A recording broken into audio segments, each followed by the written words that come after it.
माना जाता है कि अगर मतदान ज्यादा होता है, हालांकि अमिताभ जी इसके अपवाद भी हैं, अपवाद हैं। कई बार ऐसा नहीं जी हुआ है, जी। लेकिन लेकिन सामान्यतः ये माना जाता है कि अगर मतदान ज्यादा होता है तो सत्ता पक्ष के विरुद्ध माना जाता है।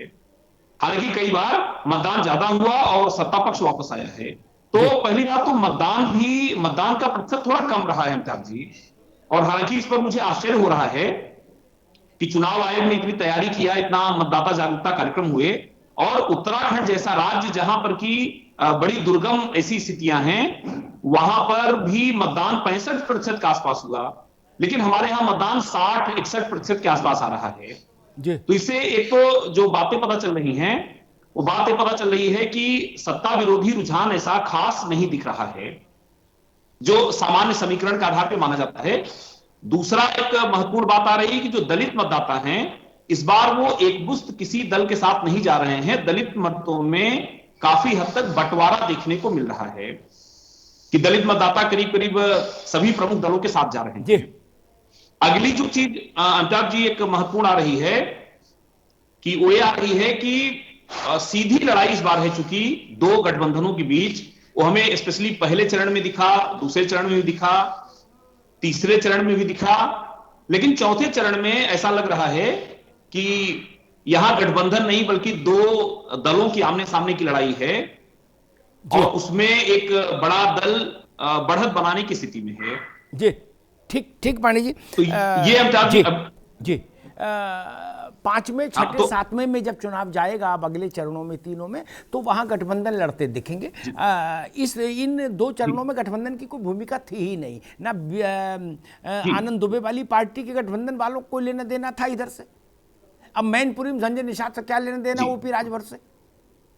जब चुनाव पांचवें छठे सातवें में जाएगा तो फिर यही लोग कबड्डी में मैदान में होंगे, है ना। अपना दल होगा, कमेरा उनका कृष्णा जी वाला होगा, अनुप्रिया वाला होगा, राजभर होंगे, संजय निषाद होंगे, संजय चौहान होंगे, ये सब लोग होंगे। वो तो वो वहां फिर वो वैसा दिखेगा। चंद्रशेखर पांडे, बाकी सब तो ठीक, लेकिन हाँ इतनी बात में तो कोई नहीं है कि भाई, हालांकि मेरी बात से बीजेपी सहमत नहीं,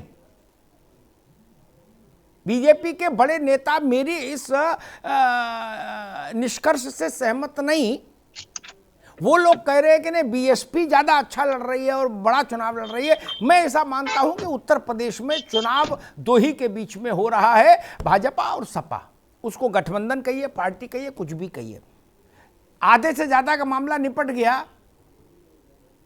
एक बात मैंने कही जिसका अपवाद पिछले 4-5 चुनावों में नहीं दिखा मुझे किसी में भी, जो पहले से लेके आखिरी तक जीता वही शपथ लिया। चंद्रशेखर पांडे, क्या स्थिति लग रही समाजवादी पार्टी को? ये आदरणीय अमिताभ जी, आपने बहुत ही विस्तार से पूरी डिटेलिंग कर ही दी है, और मुझे लगता है कि आप जैसे निष्पक्ष पत्रकारों से लेकर के, और जो कि पत्रकार भी एक इंसान और मानव होता है, तो वो थोड़ा इन्फ्लुएंस्ड भी हो सकता है। तो जो इन्फ्लुएंस वरिष्ठ पत्रकार से लेकर सामान्य पत्रकारों का एनालिसिस, अगर सोशल मीडिया का जमाना है आप देखेंगे तो आपको स्पष्ट होगा। अगर हम इन सारे चीजों को, पत्रकारों का एनालिसिस, बुद्धिजीवियों के एनालिसिस को छोड़ भी दें, तो भी हम नरेंद्र मोदी जैसे जो मतलब चुनावी कैंपेन करने का वो व्यक्ति महारथी है, उनके अगर उनके भाषणों, उनकी बातों पे भी ध्यान दें, तो भी हम ये पाएंगे कि जैसे आज से करीब 15 दिन पहले वो सवा पिछली बार से ज्यादा, यानी 325 से ज्यादा, 350 से ज्यादा, या कहीं कम भी बोला तो बोला 300 पार में कोई दाग नहीं है, ऐसे वो अमूमन अपने दावे, अपने स्टेटमेंट देते थे। परंतु पिछले 2-3 दिनों से हम ये देख रहे हैं हम आप कि इनके सारे नेता ये कहने पे आ गए हैं कि आएगा तो योगी ही। ये एक ऐसी स्थिति होती है जब हम मान लेते हैं कि देखो हमारा मामला तो गड़बड़ हो गया है, लेकिन हमारे पास बहुत जुगाड़ है, मेरे पास बहुत बुद्धि है, हम कई तरह के मायावी लोग हैं, हम आएगा तो योगी ही, मतलब योगी आ जाएगा, हम कुछ भी करके ला देंगे, आप फ्लोटिंग वोट कंफ्यूज ना हो। एक ये संदेश देना अपने आप में हार को स्वीकार करके युद्ध के अंतिम मिनट तक लड़ने की भेरी से बोला जाता है। यह कोई सेनापति अपने सैनिक को जब बोलता है कि देखो मृत्यु भी है, तो क्या है मृत्यु, आओ चलो अंतिम मोमेंट तक अपने मां के लिए लड़ेंगे, मर जाएंगे, जब वो शहादत के लिए तैयारी करता है, उस तरह की चुनाव में एक ये शब्दों का प्रयोग किया जाता है। और मैं इसको, अमिताभ जी पूरी कर दूं बात में, मैं इसको मानता हूं कि बड़े शालीनता के साथ भारतीय जनता पार्टी को जनमत का सम्मान करते हुए इसे, इस बात को बजाय छल के, कपट के, माया जाल फैलाने के, उन्हें स्वीकार कर लेना चाहिए कि हाँ, अब उनके पास में लड़ने की गुंजाइश नहीं है। मैं ये मानता हूं, हमारी समाजवादी पार्टी ये मानती है कि हमारा गठबंधन अप्रॉक्स 200 हो सकता है, 10 सीट अभी 200 में कम हो या 15 सीट कम हो, इससे ज्यादा की कंडीशन नहीं है किसी भी स्थिति में। मैं ये दावा करता हूं और पूरे ईमानदारी से और पूरे विश्वास के साथ, कोई बिना बड़ा दावा करते हुए कि 250 सीट हम निकाल चुके हैं और अगले ही चरण में, जी मैं एक बात पूरी कर दूं, अगले ही चरण में हम 200 से 225 का अगले चरण में हर हाल में पूरा कर लेंगे। और अभी 7वां फेज ऐसा है जो सेकेंड फेज जैसा क्लीन स्वीप मिलेगा, जिसमें ये पूरे फेस में शायद 1-2 सीट भारतीय जनता पार्टी को मिलेगी। ठीक ठीक ठीक ठीक। प्रियंका जी आपके पास आऊंगा अभी।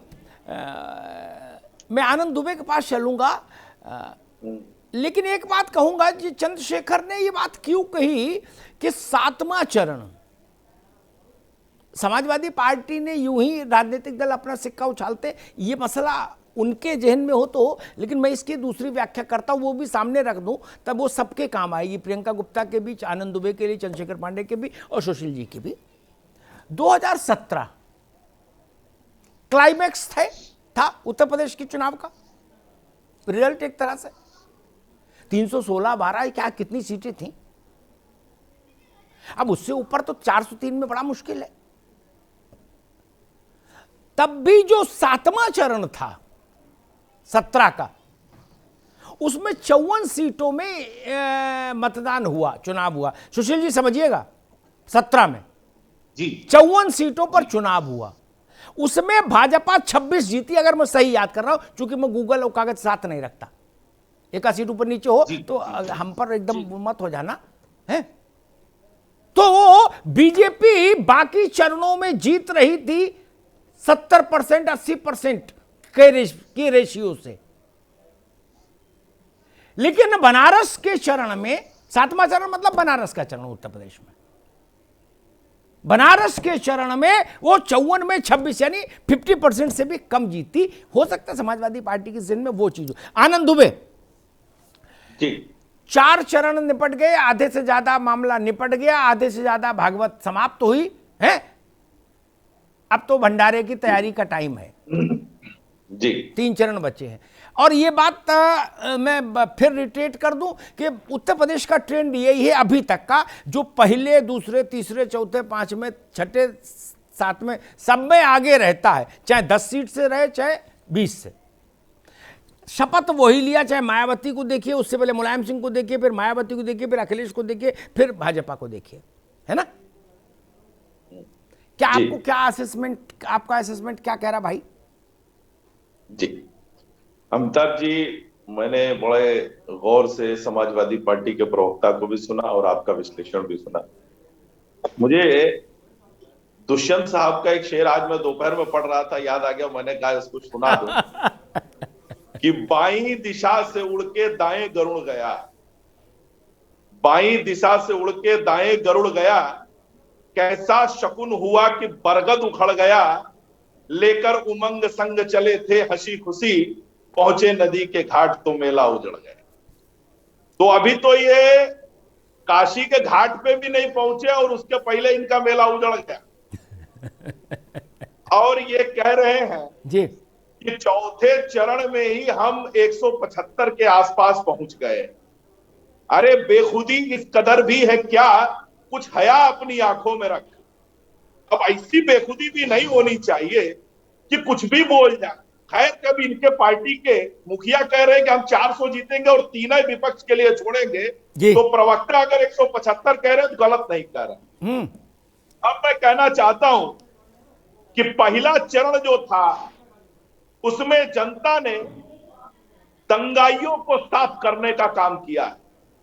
पहला चरण दंगाइयों पर वार, दूसरा चरण भूमाफिया और गुंडों पर वार, तीसरा चरण भ्रष्टाचार की इत्र से प्रदेश को बदबूदार करने वालों पर वार, और चौथा चरण में करहल में कराहते हुए अखिलेश अब कर रहे हैं चित्कार। और उसके बाद ये जो चौथा चरण हुआ है उसमें समाजवादी पार्टी पूरी तरह से चित हो चुकी है।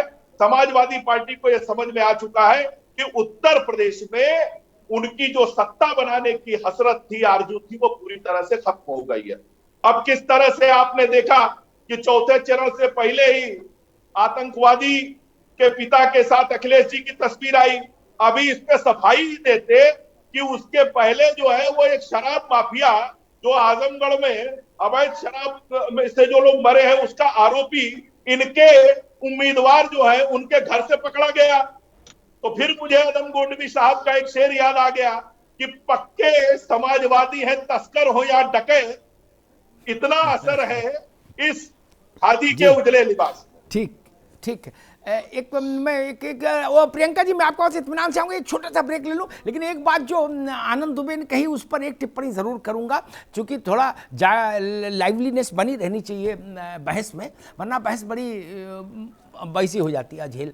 उन्होंने आजमगढ़ के एक नेता के ओर इशारा किया कि वो सपा बस के उम्मीदवार जिनके बहन का नाती पकड़ा गया है ये शराब के धंधे में, अब ये नकली शराब वाले कांड में, वो ऐसा आदमी है रमाकांत यादव, आपने नाम नहीं लिया मैं ले दूं, रमाकांत यादव, जो सब पार्टी में रहे, सब पार्टी में रहे, कांग्रेस छोड़ दीजिए क्योंकि कांग्रेस का असर नहीं रहा जब से वो राजनीति कर रहे हैं, लेकिन जितनों का असर रहा, बसपा सपा भाजपा।